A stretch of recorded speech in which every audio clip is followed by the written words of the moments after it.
আল কবরু রাউজাতুম মির রিয়াদিল জান্নাহ আও হুফরাতুম মিন হুফারিন নার।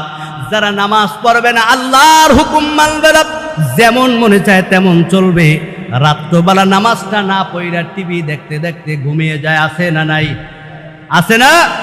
এ ভাইরা আমার, রাত্রবেলা মোবাইলে গান শুনতে শুনতে ঘুমিয়ে যায়, নেশা করে, মদ খায়, সুদ খায়, ঘুষ খায়, সাবধান, নবীজি মেসেজ দিয়ে গেলেন আও হুফরাতুম মিন হুফারিন নার।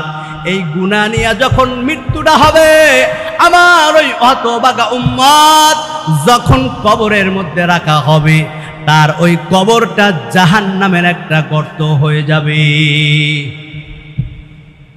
আল্লাহর হাবিব বলেন রাউজাতুম মির রিয়াদিল জান্নাহ। আর যারা নামাজ পড়ে আসবে, আল্লাহর হুকুম পালন করবে, কবরে রাখার পর তার কবরটা জান্নাতের একটা বাগান হয়ে যাবে। এখন সিদ্ধান্ত আপনাদের, আপনার কবর আপনি জান্নাতের বাগান বানাবেন না জাহান্নামের একটা গর্ত বানাবেন?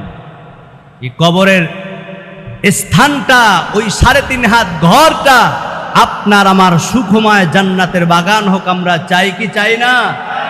চাইতে হলে নামাজ পড়তে হবে, কয়েক তো পড়বেন তো ইনশাআল্লাহ।